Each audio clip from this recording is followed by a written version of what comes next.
Hello everyone, कैसे हैं आप सभी। तो आज हम देखेंगे to check the accuracy of physical relation.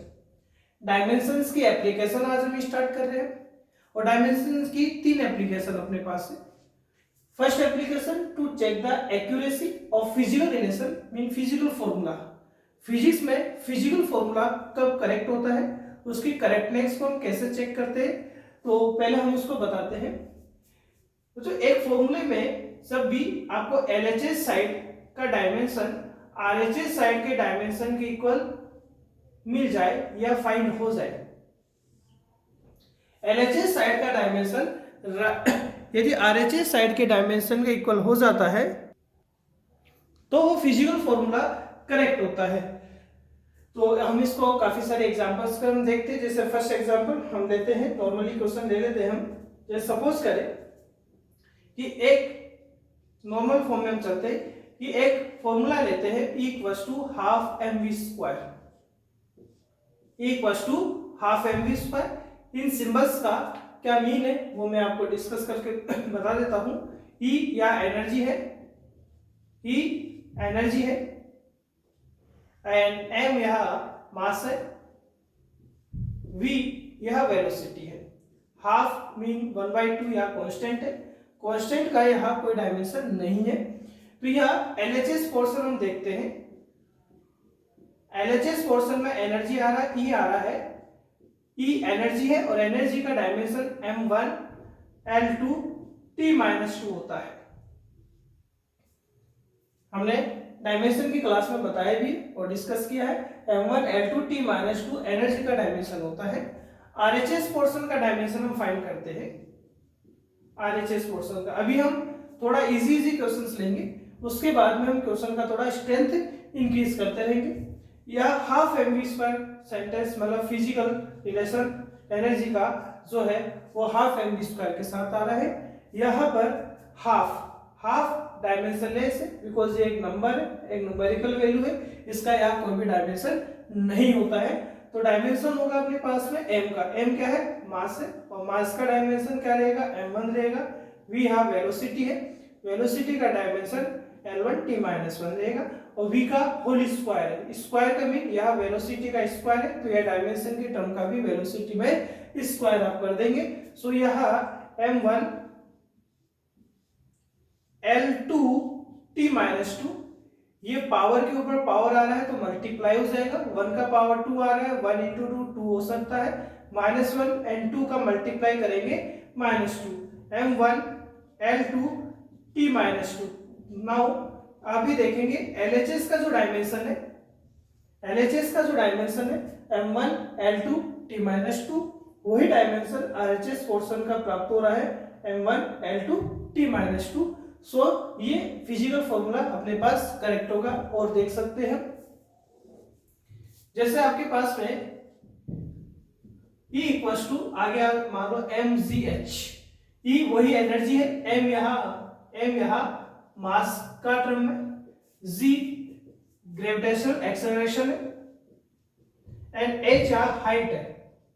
ये पोटेंशियल एनर्जी का फॉर्मूला होता है। अब यह चेक करने के लिए आपको LHS एंड RHS का डायमेंशन देख लेना है। LHS का डायमेंशन हम देखते हैं E, और E की यदि हम बात करें एनर्जी, इसका जो डायमेंशन है ये वो होगा m1 L2 T-2, ये एनर्जी का डायमेंशन है।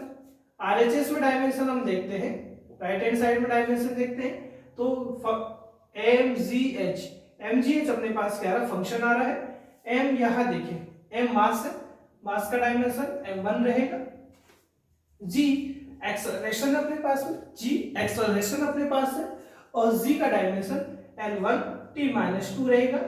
h क्योंकि कैसा भी एक्सेलरेशन हो, ग्रेविटेशनल एक्सेलरेशन हुआ तो डायमेंशन इसका एक्सेलरेशन की जैसे रहेगा। h हाइट है तो लेंथ है, तो लेंथ का डायमेंशन L1 रहेगा।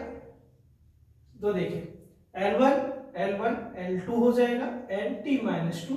तो हम देखेंगे कि LHS एंड RHS का डायमेंशन क्या है? या इक्वल है। और LHS एंड RHS का डायमेंशन यदि अपने पास इक्वल आ रहा है, नाउ 100% ये फिजिकल फॉर्मूला करेक्ट है। और हम थोड़ा सा क्वेश्चन को और बढ़ाते हैं। अब मान लो क्वेश्चन इस तरीके से आपके पास आ गया, v equals to u plus 80। v equals to u plus at। ये अपने पास एक फॉर्मूला आ गया। और अब इस फॉर्मूले में आपको क्या बताना है कि ये फिजिकल फॉर्मूला करेक्ट है या नहीं है। तो अब देखो हम प्लस भी कर सकते हैं, माइनस भी कर सकते हैं यहाँ पर आप, लेकिन देखो पहले हम ओनली यही तक का देख रहे थे, मतलब अब अपने पास में इसमें कुछ ऐड भी हो रहा है या कुछ माइनस भी अपने पास हो सकता है। अब देखो v में v इक्वल्स टू u आ रहा है और u में हमने 80 को या तो माइनस किया है या क्या किया है, हमने इसको प्लस किया है। अब u में 80 को प्लस और माइनस आप तभी कर सकते हैं या तभी वो होता है जब 80 का डायमेंशन मीन 80 का जो डायमेंशन है वो u के इक्वल रहेगा और v का जो डायमेंशन है वो u के इक्वल रहेगा और v का डायमेंशन 80 के भी इक्वल रहेगा। मीन आप इस फिजिकल फॉर्मूले में अदर फिजिकल रिलेशन को ऐड कर सकते हैं, लेकिन उसके लिए क्या कंडीशन होता है कि आप उसी को ऐड कर सकते हैं, उसी को माइनस कर सकते हैं जो डायमेंशन में सेम रहेगा। मीन u में आप 80 को यदि ऐड कर रहे हैं तो 80 का डायमेंशन u के ही इक्वल होना चाहिए और u का ऑलरेडी डायमेंशन किसके इक्वल था, v के इक्वल ही था। मीन तीनों का डायमेंशन अब इक्वल होना चाहिए। लेफ्ट साइड में LHS में अपने पास में ओनली क्या आ रहा है, LHS में ओनली v आ रहा है और v यहाँ वेलोसिटी है और वेलोसिटी का डायमेंशन L1 t-1 होता है। नेक्स्ट है RHS। RHS में टू पोर्शन है, फर्स्ट पोर्शन u है, u भी वेलोसिटी है और वेलोसिटी का डायमेंशन L1 t-1 होता है। नेक्स्ट है AT। A यहाँ एक्सेलरेशन है और एक्सेलरेशन का डायमेंशन है L1 t-2 and t multiply में तो t1 हो गया, सोल्व करेंगे तो L1 t-। अब आप देखेंगे इन तीनों पोर्शन का जो डायमेंशन है वो एक दूसरे के इक्वल आ रहा है और तीनों पोर्शन का यदि डायमेंशन एक दूसरे के इक्वल आ रहा है 100% हम ये बोलेंगे कि ये फिजिकल फॉर्मूला करेक्ट है। अब देखो इससे रिलेटेड क्वेश्चन अपने पास कैसे आते हैं और क्वेश्चन देखते हैं हम, बहुत सारे क्वेश्चन आज हम देखेंगे। देखिए क्वेश्चन,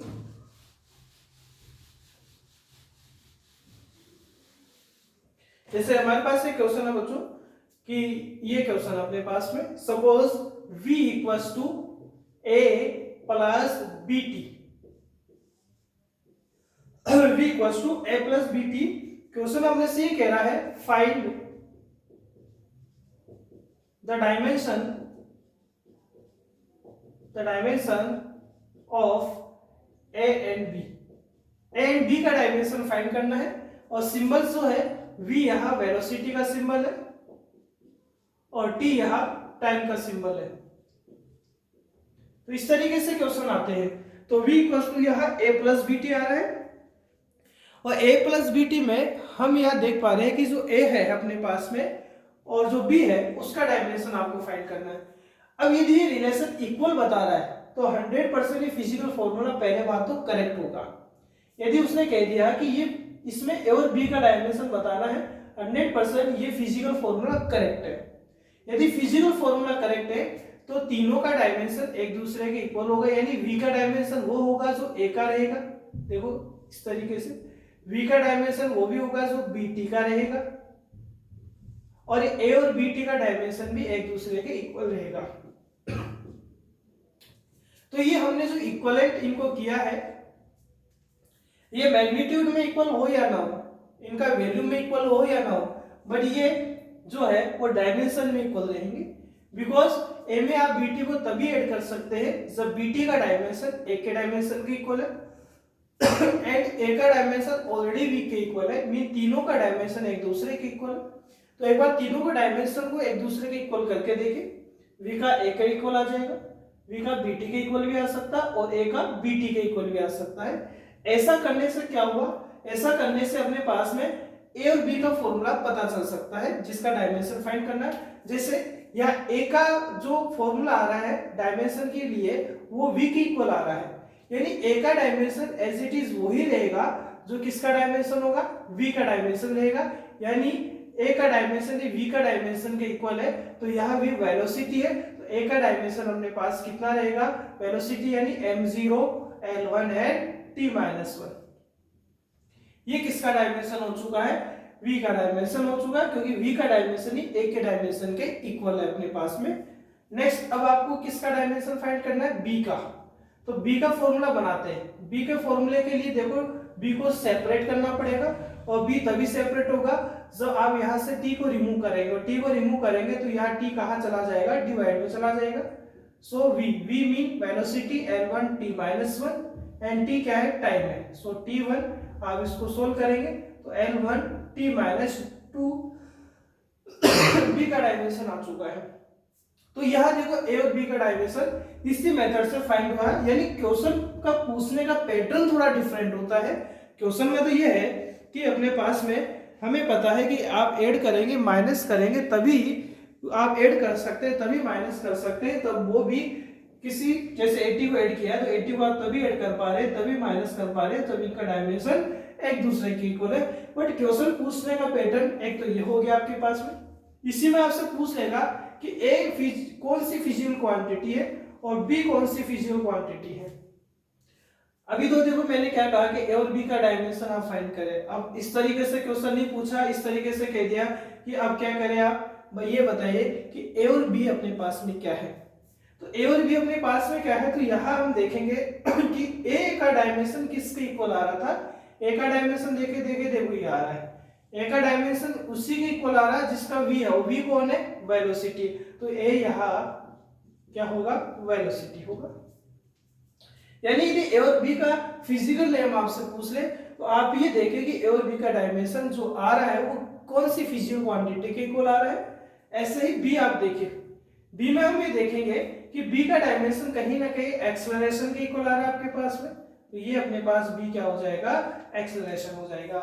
ये देखो अपने पास एक्सेलरेशन हो सकता है। तो ये हम बात करें तो ये ए और बी का डायमेंशन ही पूछ सकता है, और ए और बी से आपका इसका डायमेंशन के अलावा इसका नेम भी पूछ सकता है। चलो और क्वेश्चन देखते हैं बच्चों, फटाफट इसको इरेज कर देता हूँ। आपको नोट करना तो पॉज करके नोट कर लीजिए आप फटाफट से।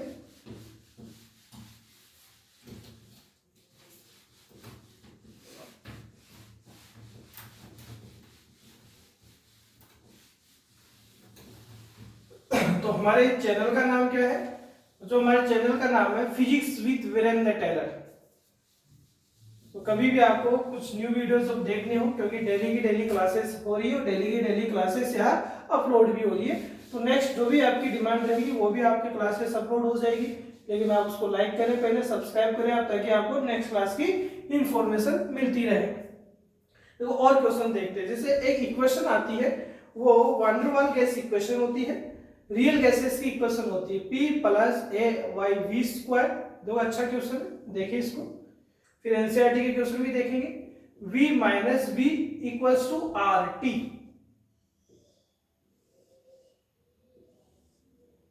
RT। ये RT लिखते तो बड़ा सा हमें एक हमारे लाइफ में छोटा सा इंसिडेंट याद आ जाता है। एक दिन हम हमारे मामा जी की शॉप पर बैठे थे, जनरल स्टोर की शॉप थी, तो किसी व्यक्ति ने आकर कहा कि RT दीजिए साहब। तो हम सडनली वहां बैठे थे तो हमें क्या पता RT, तो हम देख ले कि भाई RT क्या है, नहीं मिली साहब हमें। अब RT जब नहीं मिली तो वो व्यक्ति साहब डेली RT लेकर जाता था। मैं भाई RT क्या, हमारे लिए तो R कौन है, हमारे लिए तो हमारे फिजिक्स में यहाँ R कौन है, गैस कांस्टेंट है भाई, और हमारे लिए T कौन है, टेम्परेचर है। लेकिन उस व्यक्ति के लिए R कौन था, रजनीगंधा तुलसी। अरे ये तो बड़ा खतरनाक है। RT देना भाई, और RT हम नहीं समझ पाए तो यहाँ RT रजनीगंधा तुलसी नहीं है भाई, क्या है, गैस कांस्टेंट है R, और T क्या अपने पास है, टेम्परेचर है। P प्रेशर है। क्वेश्चन अभी बताते हैं क्वेश्चन क्या है। एक इक्वेशन लिखिए, ये रियल गैस की इक्वेशन है।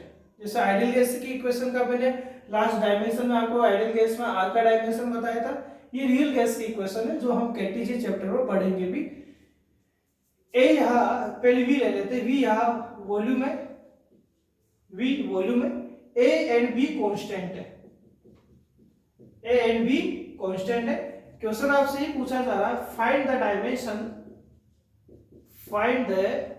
Dimensions of A and B। ये A और B का ही डायमेंशन पूछा जा रहा है। अब A और B का डायमेंशन पूछा जा रहा है तो हम इसको मल्टीप्लाई करके यदि करने की कोशिश करेंगे तो बहुत लेंथी अपने पास हो जाएगा। लेकिन अब कॉन्सेप्ट आप दिमाग में लेकर आइए कि देखो मैंने P में A/v² को ऐड किया है, v में से b को माइनस किया है। और कॉन्सेप्ट क्या है अपने पास में, कॉन्सेप्ट ये है कि आप p में a अपॉन v स्क्वायर को तभी आप प्लस कर सकते हैं जब p का डायमेंशन किसके इक्वल होगा, a अपॉन v स्क्वायर के, करेक्ट। यानी आप तभी ऐड कर पा रहे हो जब इन दोनों का डायमेंशन इक्वल है। आप इन दोनों को इसलिए माइनस कर पा रहे हैं क्योंकि दोनों का डायमेंशन एक दूसरे के इक्वल है। यदि कॉन्सेप्ट हमारे माइंड में है तो हम ए का डायमेंशन फाइंड कर सकते हैं। यानी p का जो डायमेंशन होगा, p में किसको ऐड किया हमने, a अपॉन v स्क्वायर को, तो ये किसके इक्वल होगा, a अपॉन v स्क्वायर के इक्वल होगा डायमेंशन में। मैग्नीट्यूड में हो या ना, ये कंपल्सरी नहीं है, बट p जो होगा वो किसके इक्वल होगा बच्चों अपने पास, a अपॉन v स्क्वायर के इक्वल होगा, क्योंकि p का डायमेंशन वही है जो a अपॉन v स्क्वायर के इक्वल होगा, क्योंकि दोनों को हमने क्या कर रखा है, यहाँ ऐड कर रखा है। सो a का डायमेंशन फाइंड करेंगे तो a इक्वल्स टू क्या हो जाएगा, p v स्क्वायर आएगा। a को सेपरेट करने के लिए v स्क्वायर इधर भेजा, v क्या प्रेशर है, अब नहीं आता डायमेंशन तो प्रेशर को लिख लो फोर्स ऑफ y, एरिया होता है, और ये वॉल्यूम का क्या है, होल स्क्वायर है।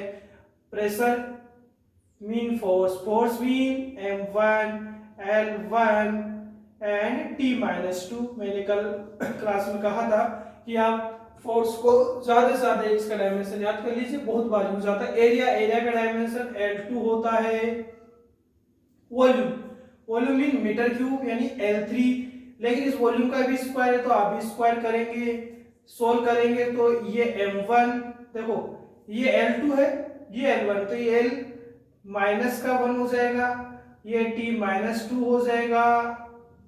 L का पावर 3, पावर के ऊपर कितना है 2, तो पावर एक दूसरे से मल्टीप्लाई हो जाएगी, 3 × 2 L2 पावर 6 हो जाएगा।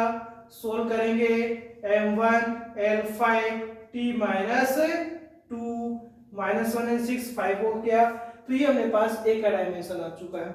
ऐसे ही आपको b का डायमेंशन फाइंड करना है, तो b में से b को इसलिए माइनस कर पा रहे हैं क्योंकि दोनों एक दूसरे के डायमेंशन में इक्वल है। यानी b का डायमेंशन वही होगा जो v होगा, और v क्या है, वॉल्यूम है, तो यहाँ b का डायमेंशन क्या रहेगा, L3 रहेगा।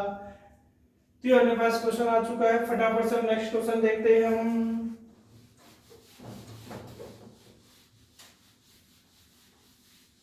देखिए हम नेक्स्ट क्वेश्चन देखते हैं, एक दो क्वेश्चन और देख लेते हैं, फिर एनसीईआरटी के क्वेश्चन की हम बात करते हैं। जैसे हम बात करें, आपसे कह दिया कि प्रूफ करो, चलो ये तो क्वेश्चन इजी हो जाएगा अपने पास में। क्वेश्चन है अपने पास में f equals to a plus bx। f आपसे कहा जा रहा है कि ये f कौन है, फोर्स है।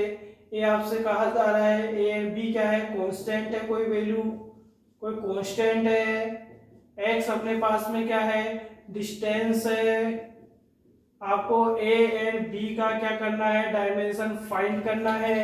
इसका मीन ये हुआ कि f का वही डायमेंशन होगा जो a का होगा, f का वही डायमेंशन होगा जो bx का होगा, a का डायमेंशन होगा जो bx का होगा। मीन तीनों का डायमेंशन एक दूसरे के क्या होगा, इक्वल होगा। यानी f का डायमेंशन a के इक्वल होगा, a क्या है, फोर्स के इक्वल है, तो इसका a का डायमेंशन m1 l1 है t-2, और bx का डायमेंशन वही होगा bx का जो किसका है, डायमेंशन f का है। तो b का डायमेंशन क्या होगा, f अपॉन x होगा। f कौन है, फोर्स m1 l1 है t-2, x mean l1, solve करेंगे तो m1 है t-2। अब हम एनसीईआरटी के भी कुछ क्वेश्चन देख लेते हैं।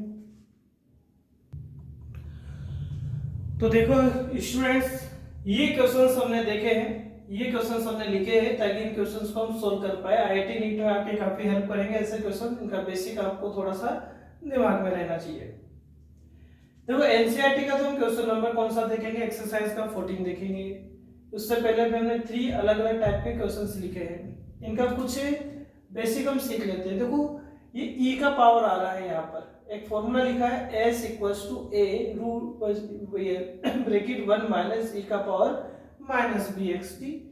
s है स्पीड है, x डिस्प्लेसमेंट है, t टाइम अपने पास है। आपको डायमेंशन फाइंड करना है b का, इस b का डायमेंशन फाइंड करना है। सेकंड है y equals to a cos, ये w के जैसे लिखा हुआ है, इसको ओमेगा कहते हैं, omega t minus K x। Y displacement है, ए मैक्सिमम डिस्प्लेसमेंट है, ओमेगा एंगुलर फ्रीक्वेंसी है, एक्स डिस्प्लेसमेंट है, के का आपको डायमेंशन फाइंड करना है। P equals to a minus T square upon B X है, P प्रेशर है, a और b कांस्टेंट है, t टाइम है, x डिस्प्लेसमेंट है, तो a और b का डायमेंशन फाइंड करना है। और एनसीईआरटी क्वेश्चन नंबर 14 है। इस क्वेश्चन नंबर 14 में टोटल 4 पार्ट्स अपने पास है और इन 4 पार्ट को चेक करना है कि कौन सा फिजिकल फॉर्मूला करेक्ट है, कौन सा रॉन्ग है। तो सबसे पहले यहाँ कॉन्सेप्ट लेकर चलेंगे, ये क्वेश्चन समझा देंगे तो एनसीईआरटी के क्वेश्चन भी अपने को इजी बन जाएंगे अपने लिए। देखिए यहाँ पर सबसे पहले हम बात करें कि s इक्वल्स टू क्या है, a1 माइनस c का पावर माइनस bxt है। देखो एक्सपोनेंशियल जो फंक्शन होते हैं, एक्सपोनेंशियल फंक्शन का मीन हो गया जो e की पावर में आते हैं। जैसे e की पावर में जो फंक्शन आ रहा है वो कौन आ रहा है, माइनस bxt आ रहा है। e की पावर में क्या आ रहा है, माइनस bxt आ रहा है। तो जो e की पावर में जो फंक्शन आते हैं वो डायमेंशन लेस होते हैं ऑलवेज। मीन जो एक्सपोनेंशियल फंक्शन का, जैसे मान लो इस एक्सपोनेंशियल फंक्शन का कोई भी पावर यहाँ पर है, ये e है, और e का कोई भी पावर यदि आ रहा है तो वो पावर क्या होता है, डायमेंशन लेस होता है। आपको कुछ फिजिकल ऐसी फॉर्मूला या क्वांटिटी आपको पता होना चाहिए जो आपको पता हो कि वो डायमेंशन लेस होती है। तो ये e की पावर में जो भी फंक्शन आते हैं जिसको हम क्या बोलते हैं, एक्सपोनेंशियल फंक्शन, उनका जो पावर होता है वो ऑलवेज क्या होता है, डायमेंशन लेस होता है। तो यहाँ पर जो पावर आ रहा है, इसका पावर कौन आ रहा है, bxt आ रहा है, मीन bxt आ रहा है पावर। और डायमेंशन लेस होने का मीन क्या हुआ कि इनका डायमेंशन लेस क्या होगा, m0 l0 t0। Dimension less का मीन हो गया कि मास ले तो टाइम का जो भी पावर होगा वो कितना रहेगा, 0 रहेगा। और यदि सभी का पावर 0 रहेगा तो ये किसका वैल्यू इक्वल होगा, 1 के इक्वल होगा। अब आपको किसका डायमेंशन फाइंड करना है, b का। तो b का डायमेंशन फाइंड करना है तो b का फॉर्मूला क्या हो जाएगा, 1/xt हो जाएगा। सो b इक्वल्स टू 1/x। देखो मतलब इतना बड़ा फॉर्मूला है, देखो बिल्कुल चुटकियों में कुछ सेकंड में इसको सोल्व कर लेंगे। हमें कॉन्सेप्ट दिमाग में है कि एक्सपोनेंशियल फंक्शन इसमें आ रहा, b का डायमेंशन आपसे पूछा है तो ये वाला पूरा पावर आपके पास डायमेंशन लेस होगा। डायमेंशन लेस होने का मींस का पावर m l t के साथ 0 रहेगा और किसी का पावर 0 तो तीनों का वैल्यू 1 रहेगा। तो bxt 1 के इक्वल है। सो b इक्वल्स टू 1/xt और x क्या रहेगा, l1, क्योंकि क्या है अपने पास, x डिस्प्लेसमेंट है, लेंथ है, और t टाइम है। इसको सोल्व करेंगे तो b का डायमेंशन क्या हो जाएगा, l-1 है, t-1 हो जाएगा। तो ये b का डायमेंशन हो चुका है। और भी ऐसे क्वेश्चन आ सकते हैं, बस कॉन्सेप्ट माइंड में रखें कि एक्सपोनेंशियल फंक्शन आ गया, यदि एक्सपोनेंशियल फंक्शन अपने पास आ रहा है 100% ये आपके पास क्या रहेगा, डायमेंशन। जैसे मान लो कोई क्वेश्चन और दे दे, p equals to alpha upon beta e की पावर माइनस अल्फा t, ऐसा कोई क्वेश्चन आपको मैं और दे दूं, आपको सोल्व करना, हिंट में आपको दे रहा हूं इस क्वेश्चन के लिए। जैसे p प्रेशर मान लेते हैं, p प्रेशर आपके पास में, अल्फा एंड बीटा कांस्टेंट है और ये e की पावर माइनस अल्फा t है। तो यहां मैं आपको कह रहा हूं कि क्या है कि ये वाला है, आपको अल्फा बीटा का डायमेंशन फाइंड करना है। तो ये जो पूरा ये जो फंक्शन है विद ये भी ले लो, चाहे पूरा ये भी ले सकते हैं। तो ये अल्फा टी कैसा रहेगा, डायमेंशन लेस रहेगा। तो अल्फा का क्या हो जाएगा, 1/t1, तो t-1 हो जाएगा। अब यदि ये पूरा डायमेंशन लेस है तो p किसके इक्वल हो जाएगा, अल्फा अपॉन बीटा के इक्वल हो जाएगा। यदि ये पूरा फंक्शन डायमेंशन लेस हो चुका और उस डायमेंशन लेस की प्रॉपर्टी से हमने यहाँ अल्फा का डायमेंशन फाइंड कर दिया, तो अब ये पूरा डायमेंशन लेस है तो ये अब p अल्फा अपॉन बीटा के इक्वल रहेगा डायमेंशन में। तो p अल्फा अपॉन बीटा के डायमेंशन में यदि इक्वल रहेगा तो आप किसका डायमेंशन फाइंड करना है, अल्फा का, और सॉरी अल्फा का तो फाइंड कर चुके, बीटा का डायमेंशन फाइंड करना है। तो बीटा का फॉर्मूला क्या हो जाएगा, अल्फा अपॉन p हो जाएगा। तो ये अल्फा का t-1 हो जाएगा ये डायमेंशन। p प्रेशर होता है, प्रेशर का डायमेंशन m1 l-1 और t2 आप रखेंगे तो अपने पास t-2 जो भी रखेंगे तो अपने पास किसका डायमेंशन आ जाएगा, बीटा का भी आ जाएगा। तो इस तरीके से कॉन्सेप्ट देखो, एक्सपोनेंशियल फंक्शन आ रहा तो वो क्या मानेंगे आप, डायमेंशनलेस मानेंगे। तो ये फर्स्ट कॉन्सेप्ट आप माइंड में रखेंगे और ऐसे क्वेश्चन आप अटेम्प्ट कर लेंगे, ठीक है। और देखते हैं सेकंड वाला क्वेश्चन, देखते हैं हम इसका सेकंड क्वेश्चन देखते हैं।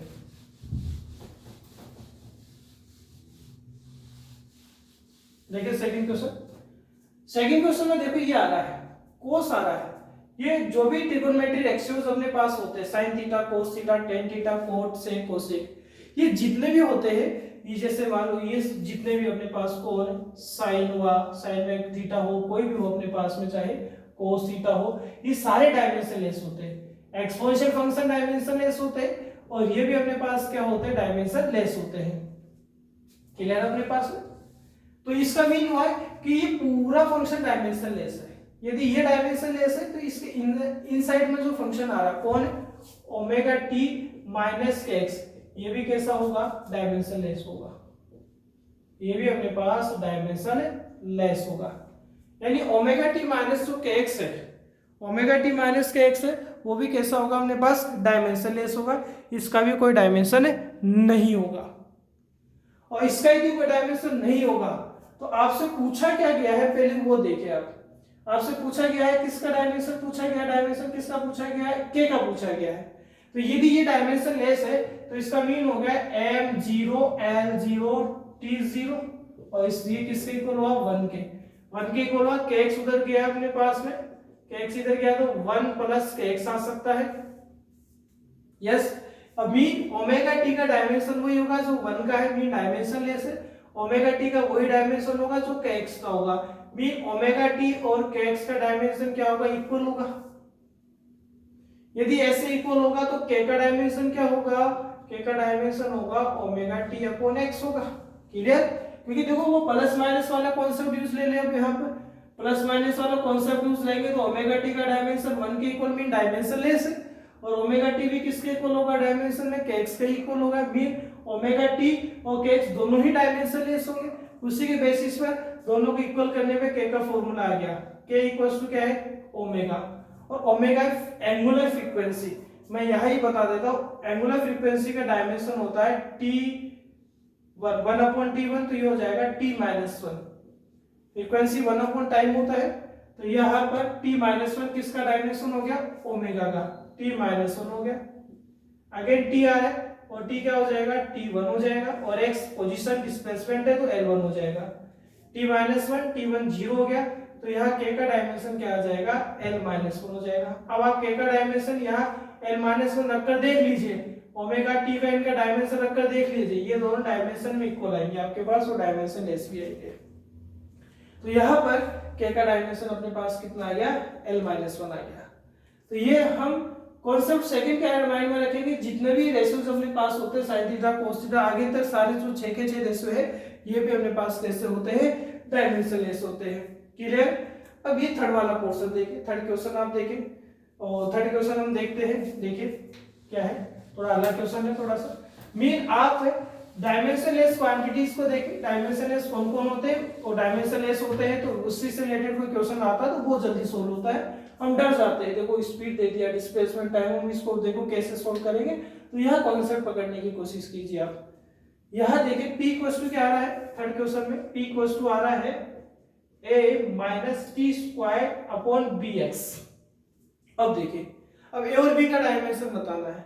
अब दिमाग में देखो बहुत सारे घोड़े दौड़ने लग जाते हैं कि इसको कैसे सोल्व करें। मुझे बहुत इजी सा मेथड दिखाई दे रहा है, और ये आपको प्रैक्टिस से पता चलता रहेगा कैसे सोल्व कर सकते हैं। ये bx जो है वो दोनों के डिवाइड में है, a अपॉन bx भी है, minus T square upon bx भी है। ये जो bx है वो एलसीएम है, एलसीएम का मीन ये इसके डिवाइड में भी है और ये इसके डिवाइड में भी है। ऐसा करने से क्या हुआ कि p का डायमेंशन इस पोर्शन के इक्वल हो सकता है, p का डायमेंशन इस पोर्शन के इक्वल हो सकता है, और इन दोनों पोर्शन का डायमेंशन भी एक दूसरे के इक्वल हो सकता है, क्योंकि तभी तो माइनस हो रहा है, क्योंकि तीनों का डायमेंशन एक दूसरे के इक्वल है। ऐसा करने से मुझे इजीली मैं p को किसके इक्वल कर रहा हूं, टी स्क्वायर अपॉन bx के इक्वल कर रहा हूं। एक मैं बता देता हूं, एक आपको सोल्व करना है। p डायमेंशन में किसके इक्वल होगा, टी स्क्वायर अपॉन bx के इक्वल होगा। यदि ऐसा करेंगे तो b का फॉर्मूला क्या हो जाएगा, b का फॉर्मूला हो जाएगा टी स्क्वायर अपॉन bx हो जाएगा। यहाँ b का फॉर्मूला क्या हो जाएगा, टी स्क्वायर अपॉन bx हो जाएगा। और यदि अपने पास में b का फॉर्मूला आ चुका है तो b का डायमेंशन फाइंड कर लो। पहले देखें, यहाँ p का कर लेते हैं। p क्या होता है, फोर्स बाय एरिया होता है। फोर्स मीन मैं बार बार देखो बता रहा हूँ, मैं डायरेक्ट भी लिख सकता हूँ लेकिन इसलिए बता रहा हूँ ताकि आपको याद हो जाए। फोर्स m1 L1 T-2 होता है, एरिया L2 होगा, सो m1 L-1 T-2 प्रेशर का आ गया। तो यहाँ B का डायमेंशन क्या हो जाएगा, टी स्क्वायर, टी यानी L2 हो गया, टाइम का स्क्वायर है, तो P प्रेशर है, pressure mean m1 L-1 T-2, x क्या है, पोजीशन है, तो L1 हो जाएगा। 16 आप इसको करेंगे तो देखो m-1 ऊपर चला जाएगा, यहाँ देखिए m-1 ऊपर, L-1 L1 क्या हो गया, L0 हो गया, तो ओनली यहाँ L2 रहेगा, T-2 ऊपर जाएगा तो T2 हो गया। तो देखो ये B का डायमेंशन आ गया आपके पास में। ऐसे अब ए का फाइंड कर सकते हैं, ए का फाइंड करेंगे तो देखो P किसके इक्वल रहेगा, P अपने पास रहेगा A/BX के इक्वल रहेगा। तो आपको किसका डायमेंशन फाइंड करना है, ए का, तो ए का फॉर्मूला क्या हो जाएगा, PBX हो जाएगा। सोल्व आप खुद करेंगे, P का डायमेंशन ये रहा, B का आप फाइंड कर चुके हैं, X पोजीशन है, L1 हो जाएगा, तो आपके पास किसका डायमेंशन फाइंड हो जाएगा, ए का ही फाइंड हो जाएगा। तो नोट करना चाहे तो नोट कर लीजिए आप, ठीक है। अब आप एनसीईआरटी का क्वेश्चन नंबर 2.14 देखिए एक्सरसाइज में, ये भी देखो साइन वाले हैं, 4 टर्म में, एक दो क्वेश्चन का कॉन्सेप्ट मैं आपको इसमें समझा देता हूं। सबसे पहले आप निकाल लीजिए 14 का, एक क्वेश्चन समझा देता हूं, बाकी क्वेश्चन आप कर सकते हैं, भाई कॉन्सेप्ट वही रहेगा, क्वेश्चन आप कर सकते हैं। फिर भी आपको नहीं आता तो आप कमेंट कीजिए आप, और कमेंट के अकॉर्डिंग फिर मैं आपको सोल्व करके बता दूंगा, जरूर आपका प्रॉब्लम सोल्व करेंगे हम। तो ये 14 क्वेश्चन है एनसीईआरटी का फर्स्ट चैप्टर का, सेकंड चैप्टर का क्वेश्चन है, ठीक है। तो ये 14 क्वेश्चन है, और क्वेश्चन ये है, इसका फर्स्ट पार्ट है अपने पास में, चेक करने हैं आपको, करेक्टनेस चेक करना है कि फिजिकल फॉर्मूला करेक्ट है या नहीं है। फॉर्मूला है y a sin 2 pi small t upon capital T। तो देखो सबसे पहले आपको ये देखना है किसी फिजिकल फॉर्मूले में कि वहां कोई डायमेंशन लेस तो नहीं आ रहा है, और हमें पता है इस पर डायमेंशन लेस आ रहा है, ये आ रहा है डायमेंशन लेस। तो आप पहले ये प्रूव करना है, या पहले आपको ये निकालना पड़ेगा कि ये वास्तव में डायमेंशन लेस आ रहा है या नहीं आ रहा। यदि ये फंक्शन डायमेंशन लेस नहीं आ रहा है, इसका मीन आपका फिजिकल फॉर्मूला करेक्ट है ही नहीं। तो यह डायमेंशन लेस क्या है, देखो यानी इसका पूरे का डायमेंशन जो है ना वो m0 L0 T0 mean dimension less हो जाना चाहिए। देखो कैसे, 2 pi small t upon capital T, 2 पाई का कोई डायमेंशन नहीं होगा, t टाइम में t1 लिख रखा आपका एनसीईआरटी में लिख रखा, t टाइम में, कैपिटल T भी टाइम है। तो देखो इसका डायमेंशन कितना हो जाएगा, m0 L0 T0। तो यदि ये फंक्शन डायमेंशन लेस आ गया ना 100%, एक प्रॉपर्टी तो सही हो गई अपने पास में कि हाँ यहाँ तक तो अपने पास क्वेश्चन सही हो सकता है। लेकिन सेकंड नोट देखो, ये पूरा पोर्शन अपने पास डायमेंशन, इसको अलग ही कर दो भाई। अब हाँ भाई तू तो बिल्कुल सही है, तेरे से मुझे कोई लेना देना नहीं है, क्यों, क्योंकि वो डायमेंशन लेस हो चुका है अपने पास में। अब y का जो डायमेंशन है वो किसके इक्वल होना चाहिए, a के इक्वल होना चाहिए, क्योंकि बाकी कौन सा फंक्शन बचा, y और a तो रहा, और y क्या है, डिस्प्लेसमेंट है, तो y का डायमेंशन क्या रहेगा, L1 रहेगा, और a क्या है, एम्पलीट्यूड है, a एम्पलीट्यूड है, और a एम्पलीट्यूड भी क्या होता है, मैक्सिमम डिस्प्लेसमेंट ही होता है, मैक्सिमम डिस्प्लेसमेंट को हम एम्पलीट्यूड ही बोलते हैं। मीन ए भी कौन है, एम्पलीट्यूड है, डिस्प्लेसमेंट है, तो L1 हो गया। तो ये डायमेंशन लेस भी हो गया, और इन दोनों का डायमेंशन एक दूसरे के इक्वल भी हो गया। इसका मीन ये हुआ कि वास्तव में ये वाले फंक्शन का, LHS फंक्शन का और RHS फंक्शन का डायमेंशन क्या होगा, इक्वल होगा। इक्वल होगा तो ये फिजिकल फॉर्मूला क्या होगा, करेक्ट होगा। अब ऐसा एक और ले लेता हूं जिसमें रोंग आ रहा है अपने पास में, सेकंड ही ले लेते हैं, चलो एक बार सेकंड को ले लेते हैं, बी पोर्शन को, इसको हटा देते हैं, एक बार बी पोर्शन को देख लो। यानी पहले आप ये देखें कि जो डायमेंशन लेस आ रहा है क्या एग्जैक्टली वो डायमेंशन लेस है या नहीं है, साइन आ रहा था वो डायमेंशन लेस है या नहीं। यदि वो डायमेंशन लेस नहीं तो वैसे फिर फॉर्मूला करेक्ट हो जाएगा, आपका फर्स्ट कंडीशन ही गलत है। बी वाला देखें, y इक्वल्स टू क्या है, a sin vt अपने पास है। अब पहले देखिए साइन के साथ कौन आ रहा है, ये vt आ रहा है, तो ये डायमेंशन लेस होना चाहिए, मस्ट है ये। v यह वेलोसिटी है, वेलोसिटी का डायमेंशन L1 t-1 होता है, और t टाइम है, तो ये t1 हो गया। तो हम क्या देख पा रहे हैं, क्या देख पा रहे हैं, L1 आ रहा है भाई, L1 आ रहा है, इसका मीन ये डायमेंशन एस नहीं आ रहा है, तो ये फिजिकल फॉर्मूला यही रॉन्ग हो गया। आपकी फर्स्ट कंडीशन ही यार रॉन्ग है कि जो डायमेंशन एस होना चाहिए था वो डायमेंशन एस नहीं हो रहा है। इसका मीन आगे आप सोल्व करने की रिक्वायरमेंट आपको नहीं है, क्योंकि ये कैसा हो गया आपके पास इनकरेक्ट फॉर्मूला हो गया। तो आज हमने देखो इतने सारे क्वेश्चन किए हैं, इतने सारे क्वेश्चन किए। आप किसी भी आईआईटी नीट के कोई भी क्वेश्चन को आप कौन सा to check the accuracy of physical relation से रिलेटेड कोई भी क्वेश्चन आपके पास है तो आप कर सकते हैं। फिर भी आपको कोई और क्वेश्चन आपके माइंड में रहता है तो आप मुझसे जरूर पूछें, मैं आपको 100% उसका आंसर दूंगा। ठीक है, थैंक यू।